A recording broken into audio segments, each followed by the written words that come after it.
G'day you mob, Pete here, and this is another episode of Aussie English, the number one place for anyone and everyone wanting to learn Australian English. So today I have a Goss episode for you where I sit down with my old man, my father, Ian Smisson, and we talk about the week's news, whether locally down under here in Australia or non-locally overseas in other parts of the world. Okay, and we sometimes also talk about whatever comes to mind, right? If we can think of something interesting to share with you guys related to us or Australia, we also talk about that in the Goss. So these episodes are specifically designed to try and give you content about many different topics where we're obviously speaking in English and there are multiple people having a natural and spontaneous conversation in English. So it is particularly good to improve your listening skills.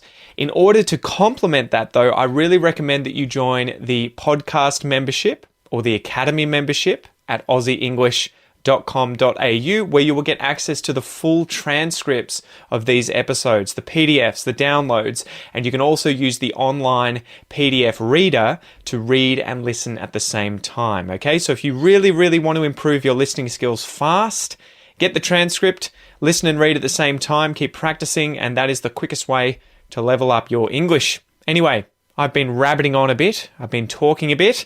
Let's just get into this episode, guys. Smack the bird, and let's get into it.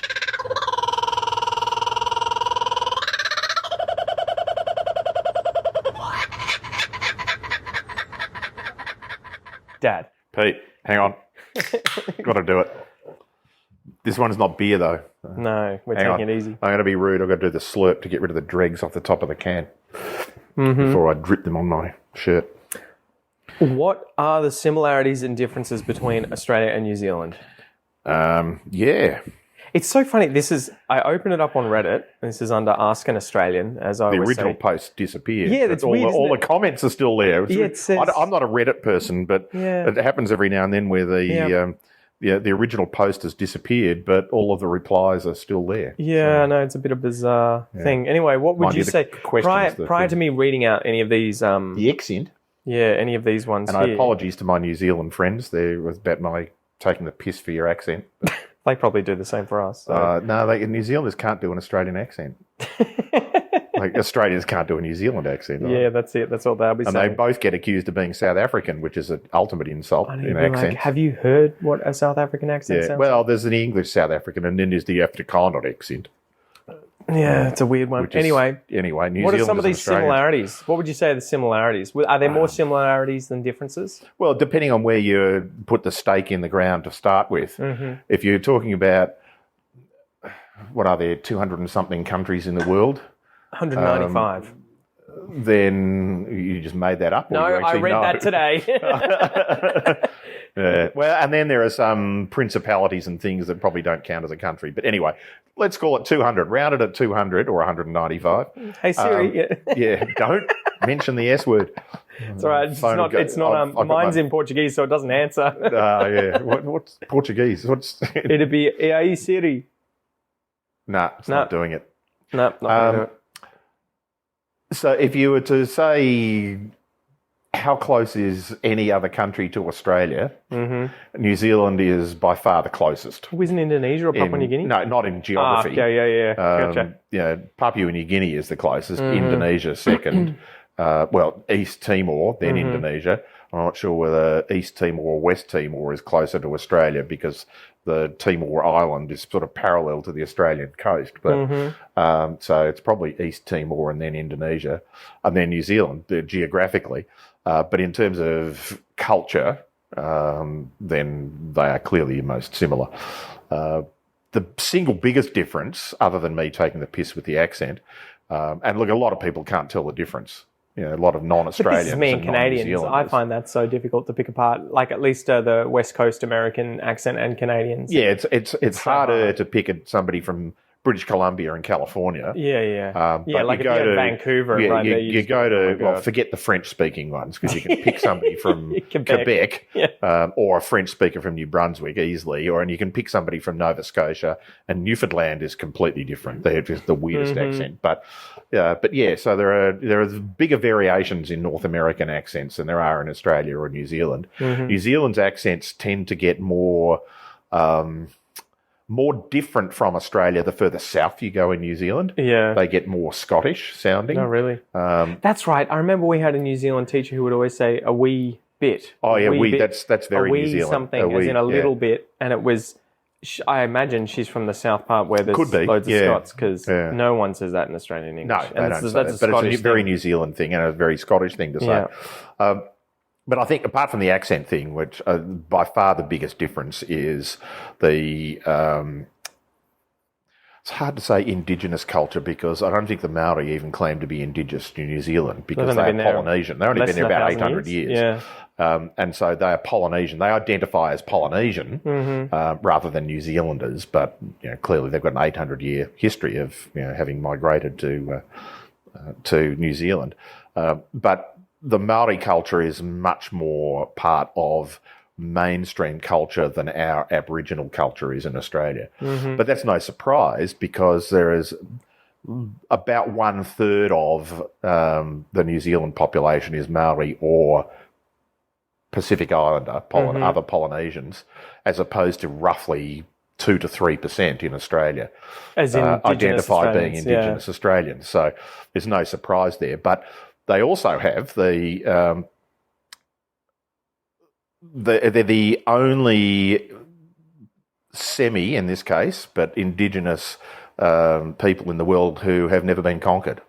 Yeah. Well, they have a treaty with the Treaty of Waitangi. Right? Yeah. It's a treaty with Queen Victoria. Queen Victoria. Okay. Before New Zealand, while New Zealand was still a colony. Oh, yeah. And the Treaty of Waitangi set out that Maori would have a legitimate status within the population of New Zealand. Aren't they the culture only and language and sort of Indigenous group to have ever had that with the British Empire? Yeah, and they're the only one who's never been conquered. Yeah. Because they still have that thing of we are a legitimate part of, and they never got defeated, never got shuffled off into, tribal areas or anything like that. It was just they're just part of the culture. Now, they were very fierce warriors, though. They were. Who could defend themselves well. Yeah, but they didn't have guns. Yes. They were fierce warriors, but yeah. So I mean, in New Zealand, a lot of New Zealanders speak at least some Maori. They can not necessarily have a detailed conversation, but they will introduce themselves or do those sort of things. It's a bilingual country, a true bilingual country, in that almost all public signage now is in English and in Maori. So that's the clear, distinct difference, I think, between Australians and New Zealand is that. So. But you couldn't do that here the same way because we have so many different languages and everything. Yeah, it's not and there's no written language. Yeah. Polynesians developed written. They didn't have written language originally, but they developed written language as English, French, Spanish, Portuguese people started to land in Polynesian territories around the Pacific.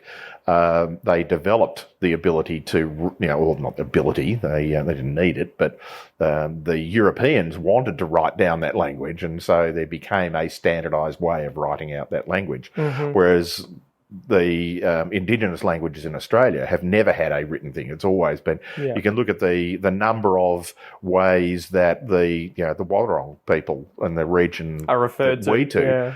Wathaurong itself has any number of different spellings and pronunciations. And so. But you're right, like, what is it, 600 different language groups in Australian dialects. There'd be like 300 languages, or at least there were prior to a whole bunch. So there is no common language. The thing that always blows my mind about Australian linguistics, I believe there's 29 language families. And there's only Australia. about 6 in the rest of the world. Well, no, well, I don't know what the exact number is, but like Europe would have something like maybe 3 or 4. Yeah. So like, Russian, even Hindi and English are all in the exact same language family, Indo-European, right? You would have the Basque language family because that's like an isolate. Yeah. And then you would have the Uralic languages like Hungarian, Estonian, and Finnish. That's another one. But that's about it. Whereas the indigenous languages in Australia, there's like apparently, 20-something of them. And most of them are up in the Northern Territory. Yes. The whole of the continent outside of pretty much that they were a lot Northern less Territory is migratory all because one single language group. They didn't have, while they had the most severe changes in seasonal climate, in terms of wet season, dry season, as we would call it, they would, certainly top end of the Northern Territory, many Indigenous people would say there are either 7 to 8 or 9 seasons, but they weren't migratory in a sense that all the seasons did was change the food and stuff that was available to them, whereas many places in southeastern Australia and southwestern Australia, people had to move around a lot more. So all right, so I fibbed. That's Victoria. Yeah, there may be as many as 13. Either way, there's a lot of language families, and there's 250 languages and 800 dialects in Australia. But that's, the biggest reason is because of the amount of time. Well, you've got 60,000 years to do it. And they lived in small groups. So they were sort of by definition isolated in a sense of their day-to-day activities. And yes, they would trade with, groups, that were close by. But they would end up with a different dialect because they're effectively isolated most of the time. Yeah. So I think that's the biggest difference is that cultural difference. Australia is, while we say it is a multicultural country, it is now, but our underlying culture from the time of European settlement has been British. New Zealand has had the same thing, settled at the same time, but the Maori culture sits there equivalent to the British culture. Yes. So both countries are very multicultural in the sense that of the 195 countries, I'll guarantee 195 of them are represented in Australia and New Zealand. Probably close to, you would imagine. But our language and our basic underlying culture is typically British in Australia, British and Maori in New Zealand. What are some of the differences? Like economics-wise, it seems like New Zealand is as expensive, if not worse, than Australia, and as a result, we have and their wages are lower. Yeah, heaps of New Zealanders every single year are coming to Australia. They're in a massive crisis. It's the old gag cost of living. What's the second biggest city in New Zealand? Auckland? Australia. The biggest is Auckland, which has more than a third of the population, nearly 40%, I think, of the population of the country. Let's see. But there's 500,000 people who are born in New Zealand who live in Australia. So let's see, how many migrants? 586,000 as of 2022. Yeah. And their population, what is it, 4 million? 4 million. Yeah. Smaller than Melbourne or Sydney. So, but I guess they can come here without a visa and they can pretty much do anything. Australia can do the same thing. We have, you can go without visas, you automatically get access to government rights like unemployment benefits, healthcare, all of that sort of stuff, free education. At schools, all of that is transferable. You even get healthcare and everything like that. Yeah. But I imagine, do they draw the line at like the dole? Really? So you can even get in the dole? You have to register yourself as an Australian resident. Yeah. You don't just walk over here and go, I've been here for 3 weeks, give me the dole. Yeah, I assume the difference was that you would just never be able to get government care. You can be here as much as you want, but you can register yourself. An Australian can go to New Zealand and just say, I'm going to stay here. Register yourself as a New Zealand resident. Wow. New Zealanders can do the same thing in Australia. And then you're as much... And so you are not an Australian citizen, but you're automatically an Australian resident. That's pretty crazy if our tax dollars will go to non-citizens, though. Yeah, but they're working. Yeah. Well, and there is a clause... Let's face it, they come here to get jobs. Yeah, there's a clause in the Constitution that says that New Zealand can join as a state of Australia if it wants. Correct. Right? Which is crazy. Yeah. I wonder how many other countries share that. New Zealand was part of the original discussion about Australia becoming a country when we, federation. Now, they chose not to stay alone, but it was part of the original discussion. Didn't go very far, but... Let's see, I wonder why New Zealand chose to not become. One of the reasons that New Zealand chose not to join Australia was due to perceptions that the indigenous Maori population would suffer as a result. Yeah, fair enough. And also the distance, 1,500 kilometres away. Yeah. Yeah. That's You think Tasmania's isolated. Yeah, I know. But I guess, you wonder how much it would have made a difference economically, though, if it had joined up for the people of New Zealand, I guess, who are at the moment at least doing worse on average, it seems, if you were to compare things like wage and all that sort of stuff. Anyway, let's go through some of these comments. So Aussies and Kiwis like to act like we hate each other, but put us in a room full of other English-speaking countries and we'll probably gravitate towards each other than the rest of the people in there until sport comes on. Yeah, and I use the analogy of it's like two siblings. Yeah. You can shit on each fight other. like hell in the backyard. Yeah. But if the kid next door jumps the fence, all of a sudden it's 2 against 1. Yeah, that's true, isn't it? It's so funny how I imagine this is not unique to us. It's just a cultural thing where it's like the friend of my enemy is my enemy, that sort of thing, or the enemy of my enemy is my friend type thing, where you may have issues with your neighbor, but then when there's another external actor or force or something, it's kind of like, no, actually we're a team now, and that's much worse. It's the 2 against 1 all of a sudden. Yeah, I imagine Canada and America must have that. No, to it's some degree. not. You don't reckon? Not. No. I guess they probably Americans don't give a monkeys about Canada. Or anyone else, they don't really. They don't even think about them, except Trump, who wants to create the 51st state. He's totally saying all that crap to get through all this other stuff. It's just a deflection. He wants everyone to ignore what's really going on. But Canadians would, you cannot use that analogy. I've used that analogy with lots of my Canadian friends because I used to work for a Canadian company and spent a quarter of my life in the US and Canada for 10 years. And they just look at you and go, nah. Yeah, and using sport as the example, most Australians who are interested in sport, other than very specific things about we always want to beat England in cricket, but anything where you go to the Olympics, we want to make sure that we beat New Zealand. Mm-hmm. But if New Zealand is playing anybody else, we'll barrack in for New Zealand. Canadians, anybody could have beat America. Mm-hmm. Anybody. They don't care. We don't care. Yeah. If North Korea beat America, whoa! Suck it. Yeah.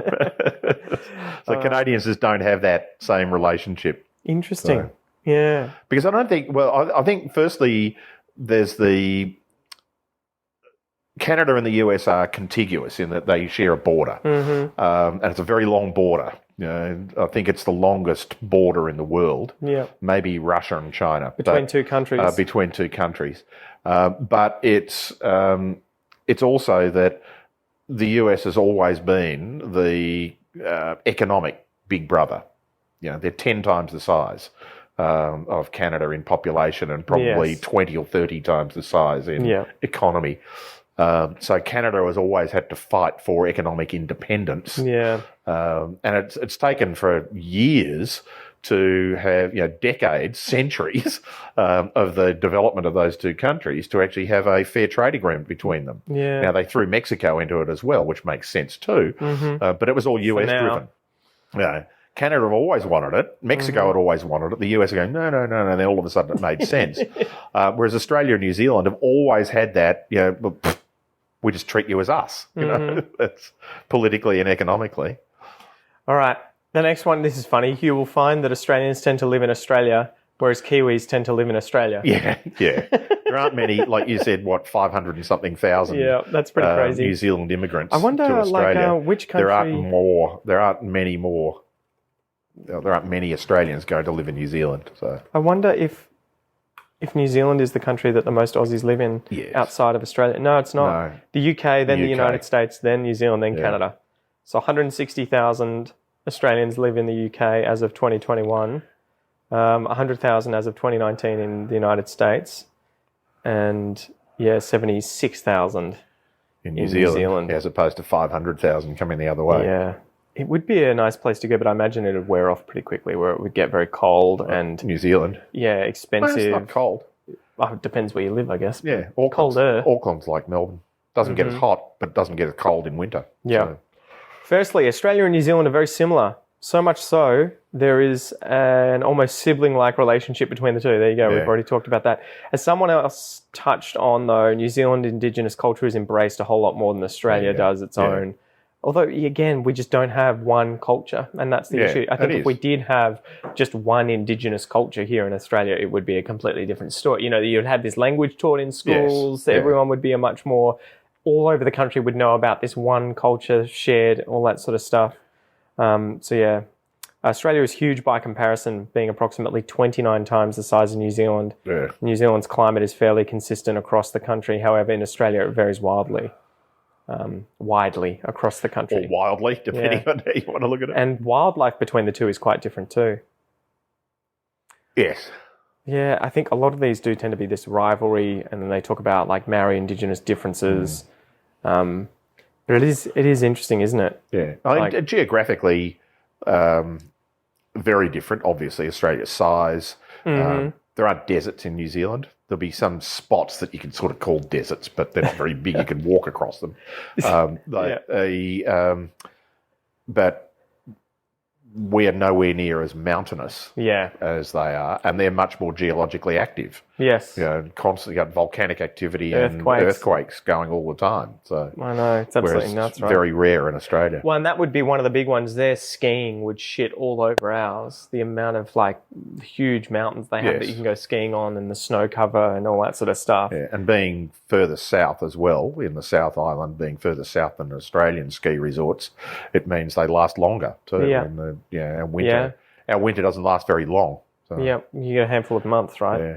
And they would have more natural disasters, I imagine, at least in terms of like earthquakes being one of them, that would happen a lot more frequently. Volcanic activity. Yeah. And it's funny, someone else here says, like, we make fun of each other. You cannot make fun of our cousins. Yes. But yeah, it is interesting, isn't it? Because we both come from like the Brits.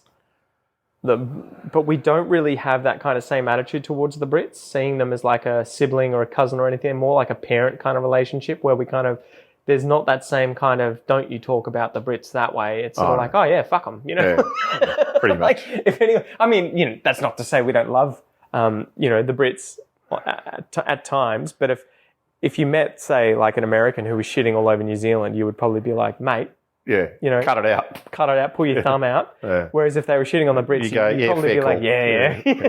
Well, at least present your argument. Isn't it funny? Yet I feel like we would probably come to Canada's aid in that fight a little bit more than we would Britain too. Yeah, like if you heard Americans, Canada would be the other one that Canada, you'd be like, would, don't talk about them that way, mate. Canada would be the other one, the other country that would be similar to Australia and New Zealand, and it is. Yeah. And it's the same thing. It's a British colony that never went down the United States track of fighting for independence. Its independence has just sort of evolved. Like, we're still part of the British Commonwealth, but we're effectively independent, but it just evolved. But I think they're similar, right? They have this reputation of being pathologically friendly and nice. Oh, Canadians are pathologically nice. And they just don't have that kind of American, and British to some degree, that kind of arrogance of superiority. That kind of like, freedom, we're number one.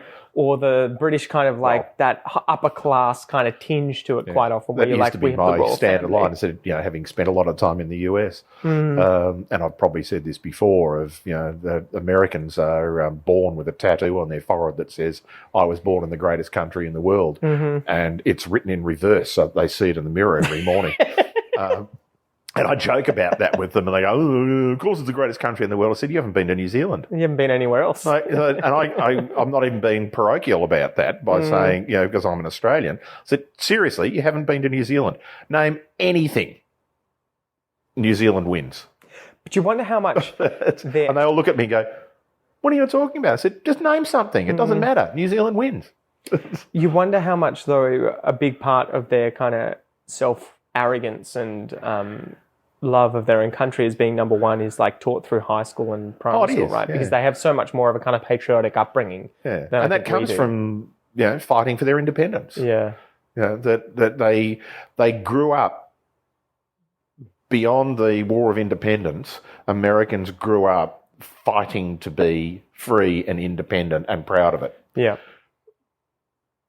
Almost no other country in the world has done that. Yeah. To the same extent. To have to fight for their existence that way. Yeah. And again, it's one of those things like... A lot of countries have had wars to remain in existence. Yes. But to fight off your...